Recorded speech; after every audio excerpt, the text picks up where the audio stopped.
what to say to you this week. What is my life now? What was my life before, I suppose, is another question.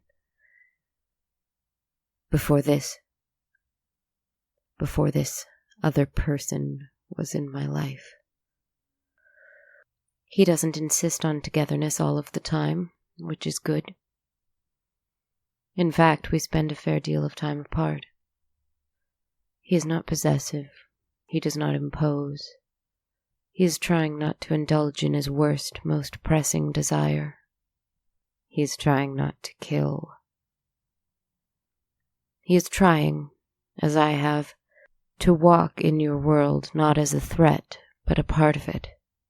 To try to feel alive again in this time and place. In your time and place, my dear friend. We are failing, but we are failing together. That part of it is good. I must take a moment to stop and thank you. I haven't done that for some time. Things have been changing for me. I have been changing.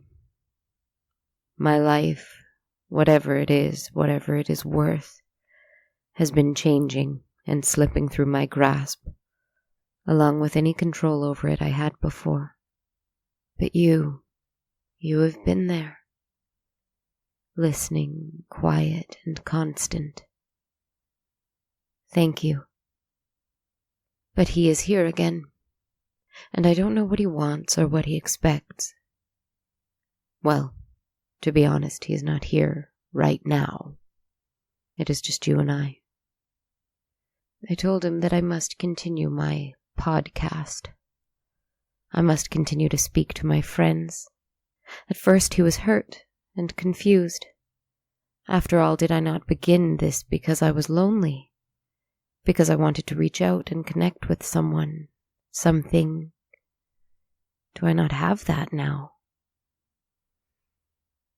Not really.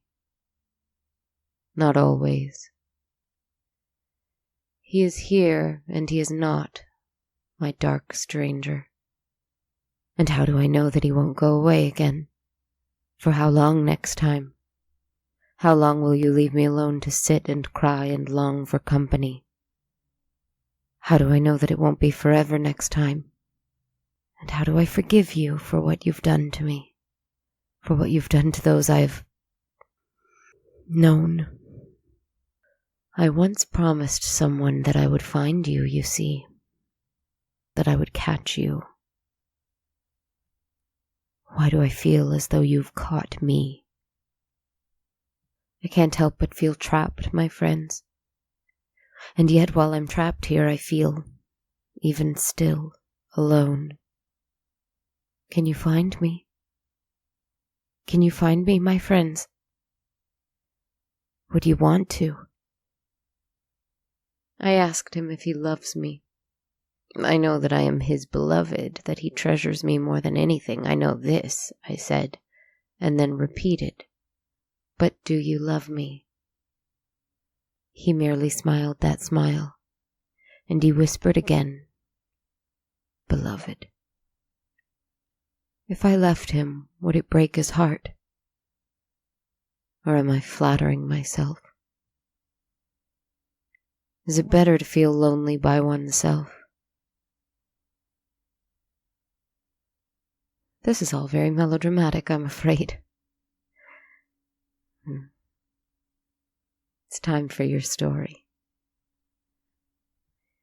There was a woman, a long, long time ago, who had great power and great knowledge, and a great darkness inside of her.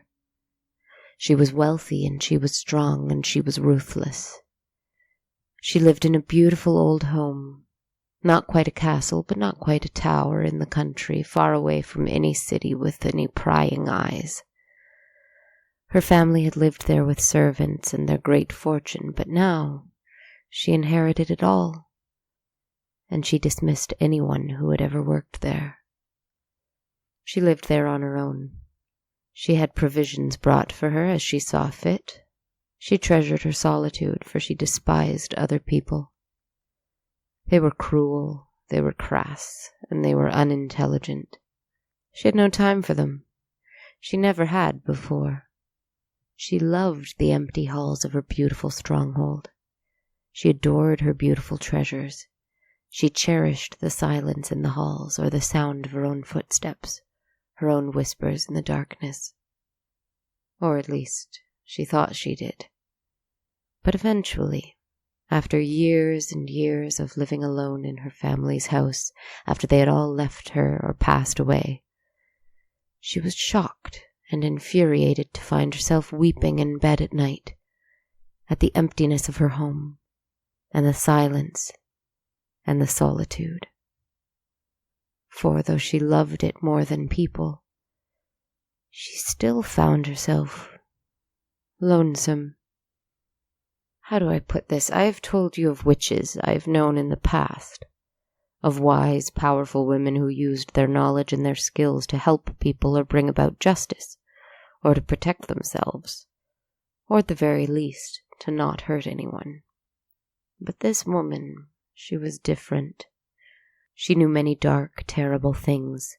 She studied them voraciously. She learned incantations, spells, invocations, and she did so selfishly. She had often used these when her household was full of workers, of family members, of nannies, teachers, and potential suitors. She had driven them away with glee. She had cursed them, hexed them, even set a weak, desperate ghost against them from time to time.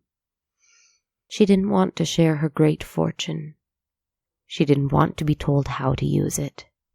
She wanted it all to herself. She wouldn't let some stupid, useless husband take over it all. She wouldn't leave it to ungrateful children. It was hers. And yet, why did she feel so lonely? What was she lonely for? Companionship. But from a companion who was more worthy than a person, than a human. She read, and she researched, and she practiced. And this time it was an evocation she perfected. I've mentioned that your human knowledge of things like demons and angels is flawed.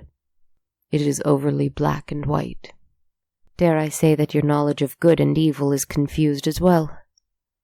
A wise witch will understand this. She will have learned that though some demons love inflicting pain and spreading evil and malice throughout the world, other demons are simply called that because the world did not know where else to categorize them. Perhaps they are less than good. Perhaps they are evil and malicious, but not because they are a product of a devil character from some religion or other. In short, what your world calls demons need not always be associated with a narrow-minded perception of a religious hierarchy. Not that this witch in particular would have minded if they were. She wanted to see just how powerful she was. She wanted to see if she could bring about a companion of a non-human kind, of an intelligent kind. Perhaps a kindred spirit who, like her, shunned the outside world and the affection of humans. A suitable companion for a sorceress like her. And so, one evening on a full moon, she donned a robe of scarlet silk. She went out into the vast wilderness behind her home, and she drew a circle in the ground. She drew several symbols within that circle. She set several purple and lavender candles and lit each one. She placed cinnamon and wormwood out in a strategic pattern. She spoke under her breath the evocation she had memorized the entire time she prepared. And she cut her hand deeply and quickly and formed a circle of blood around herself. And she waited. Eyes closed, breath deep and steady, she waited. Until she soon heard the sound of someone else breathing.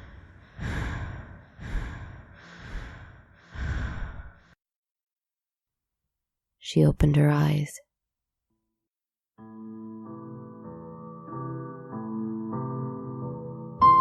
A creature stood before her, tall, slender, elegant in proportion, with skin that was unnaturally white as the most frightening creatures that dwelt in the deepest part of the deepest ocean, almost translucent. They wore a simple shift of a shining silver material over their smooth, strange body. Their face was horrible and lovely all at once, long, with bleeding red eyes and lips that looked bitten and bruised. Red horns grew from their head and curled and twisted down their back, almost like a beautiful, unmoving mane of hair. Long red talons sprouted from bleeding fingernail beds. "It is so beautiful," the witch whispered to herself.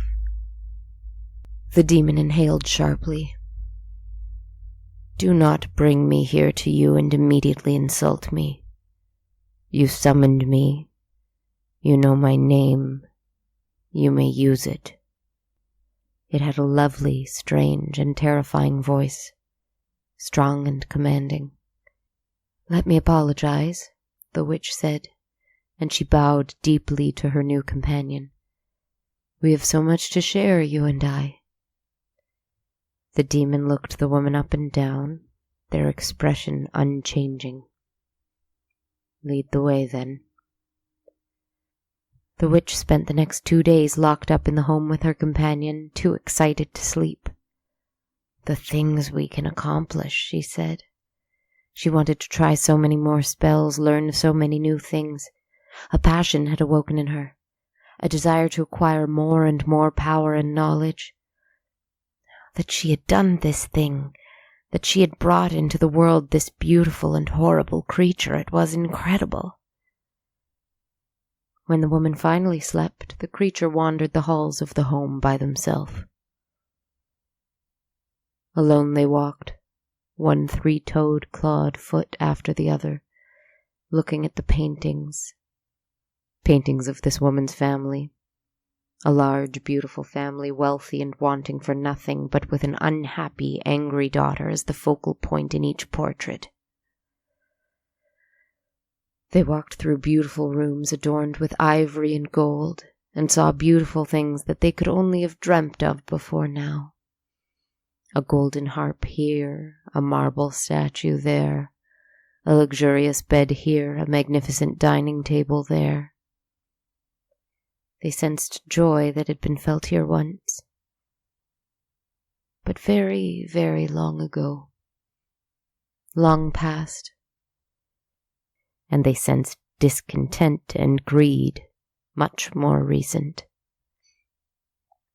They walked through the servants' quarters, still beautiful, quaint, comfortable, and lovely places. They sensed the struggle and the strife the servants must have felt. They sensed the grief and panic that was felt most recently, most likely when they had all been dismissed from the family they had spent their entire life serving. They walked through the library, and all the books that were open to spells and incantations. "Bring forth a demon," one said. "Learn secrets from beyond," another said. "Increase your wealth," still another said. "Ah, I see," the creature thought to themselves. "I understand you, witch." To confirm their suspicions, they went to the door and tried to open it. It was locked. There was no escape from this place. And they sighed as they realized exactly what they were companioned to. The next morning the witch awoke. She yawned and sat up in her bed, and despite herself, she screamed. The demon was waiting for her, standing right by her bed.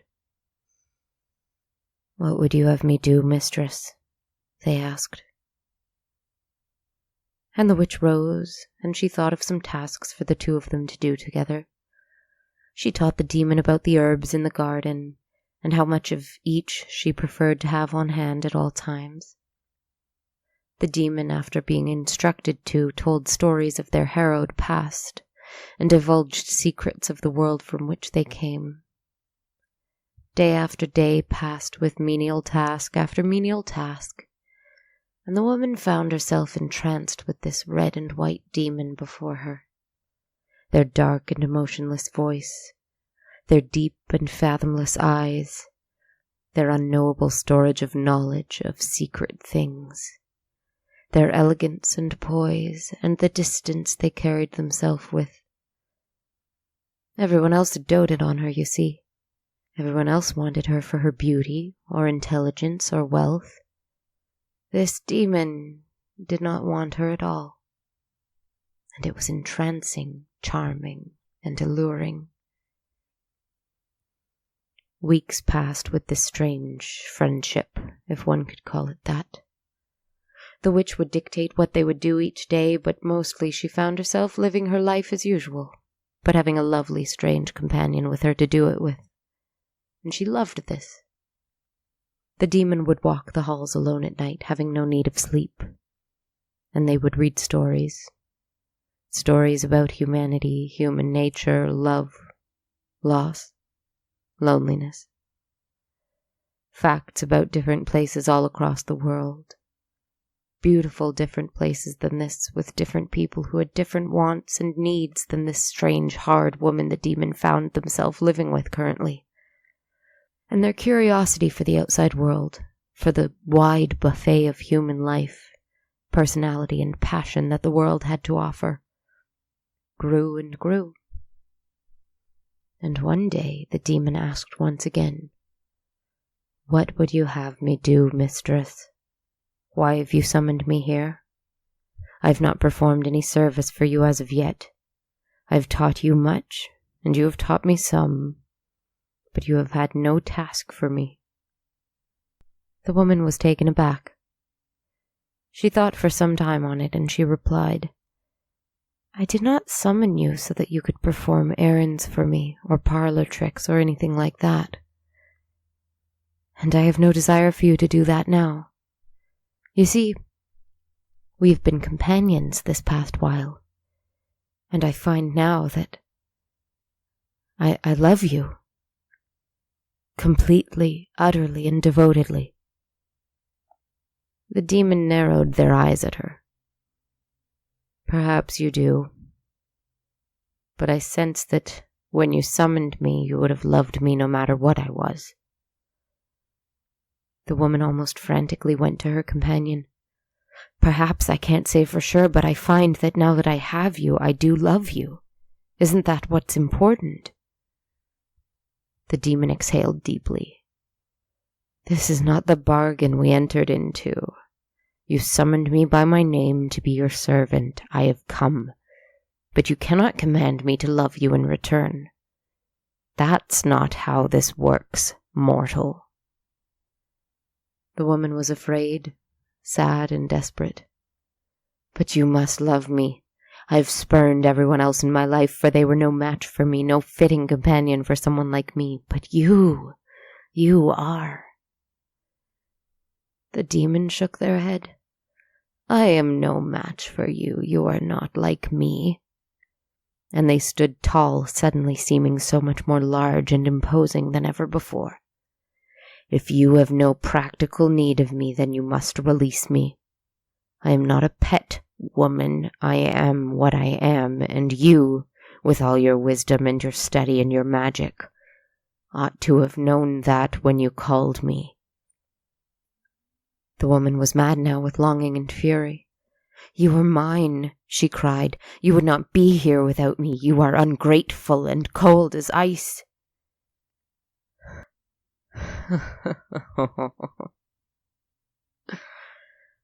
And the demon couldn't help but laugh at the hypocrisy of this statement. But then they paused for a long moment and replied calmly, "You are dissatisfied with me. Perhaps, mistress, you should try again." And the witch understood, and she agreed. Sadly, for though she wanted a companion who would be more compliant and voluntarily engage with her, She had indeed become enamored of the strange and beautiful creature she had spent the last few weeks with. She had finally met someone as cold and cruel as her, and so her narcissism had finally broken, as she saw herself in this pained, broken, lovely ghoul. They went out to the field beyond the house where the first ceremony was performed. The witch drew a circle. The demon helped her light the purple and lavender candles. They spread out cinnamon and wormwood. Where was it? Hadn't she asked her demon to bring it out? "Mistress, you've forgotten the wormwood," the demon said as they calmly continued to light candles. "I'm afraid I don't know where it is." The woman scoffed and trudged her way back to the house. She went inside. She looked in her cabinet of dried herbs. Wasn't there. She searched drawer after drawer unsuccessfully. She went to the door again to shout after her companion when she came face to face with them. The demon smiled at her from across the open door as they clutched the wormwood in their pale, bloody hand. And they whispered, quickly and sharply, "Locks within this cage, locks without this cage, and only you inside. So mote it be, as you wish you shall receive." And they slammed the door. And it locked from the inside and the outside.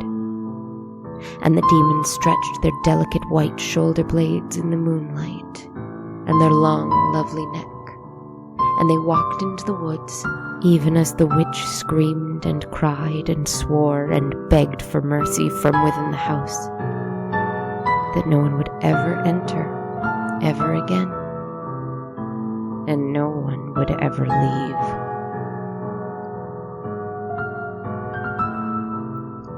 I came across this demon before, and they looked on me with grace and pity and admiration. I think I looked back at them the same way. Did she deserve such an end? I asked of the witch in the mansion. The demon shrugged their translucent shoulders. She presumed that before she summoned me I was in some terrible, torturous place, alone, as lonely and bitter as she was. That's what she wanted. She never realized that before I was forced into your world, the creature smiled at me with a lovely, bleeding, swollen smile, one of the saddest smiles I have ever seen. I was already loved. I don't know if that demon ever managed to summon the one that they loved into this world. Or perhaps they learned how to travel back to their home, wherever that may have been. But I realized that they were right. The witch had assumed she was saving the creature, giving them a wonderful gift, when in fact she was the villain, not the savior. He's waiting outside this room, my dark stranger, waiting for me to finish speaking with you. Does he know that he is not my savior, do you think?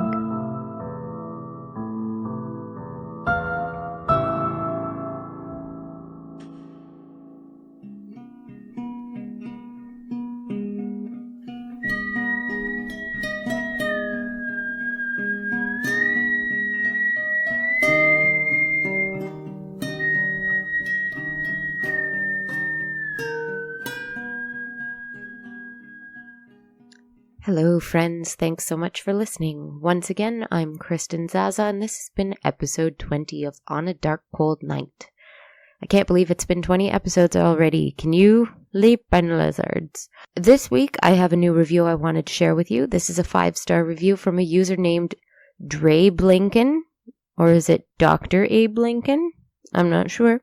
Either way, Drabe Lincoln says in a review titled A Cure for My Insomnia, Wow, what can I say? This podcast is amazing. I've never written a review for anything before, let alone a podcast, but this one is deserving. The writing is top-notch. You feel like the narrator, Kristen, is actually talking to you when you listen. Not only that, but Kristen's voice is so wonderfully soothing in this dark, sexy way. She could probably read the phone book to me and I could relax and doze off. But her amazing writing along with that voice, it's podcast perfection. I am totally speechless. Podcast perfection, that is extremely encouraging. Thank you so much, Dre Blinken, or Dr. Abe Lincoln, however you pronounce it. Thank you, thank you, thank you. If you want to hear your thoughts or reviews or questions read out on the show, drop me one on iTunes, Podknife, Stitcher, or in the comments section on my website. Or you can email your thoughts or questions to darkcoldnightpodcast@gmail.com. You can also tweet your thoughts about the show. I'm on Twitter at A Dark Cold Night, Instagram at Dark Cold Night Podcast, and I've got a Facebook group as well that you can check out. Review, write me at, all that fun stuff. And if you want to show your support in another way, you can be like Ellie, Nora, and David and buy me a coffee on ko-fi.com. You can find me there at ko-fi.com/darkcoldnight or on Patreon at patreon.com/darkcoldnight.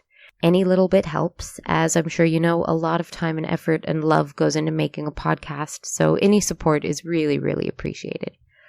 And a free way you can support financially, what? That makes no sense. Well, my friends, wait and see, is to download the Radio Public app and listen to me there. It's free to use, and every listen I get through Radio Public helps me get paid for my work, since I'm a part of their paid listens program. I'd really appreciate it. Anyhow, thank you so much for listening yet again. This week was really encouraging to me, just sort of seeing people from all over the world listening, hearing great feedback from some of them. Keep that feedback and engagement coming if you like. I will reply and engage back. I really want to find out how the show can grow and improve, so I welcome that sort of thing. I hope you guys are having a great week. Sometimes things are dark and lonely and scary. And for me, creating a dark and lonely and scary podcast to share with you all actually combats that feeling somehow. Like Your Narrator, talking to you guys helps me feel a lot better. So I hope I make you feel a bit better too. Take care, friends.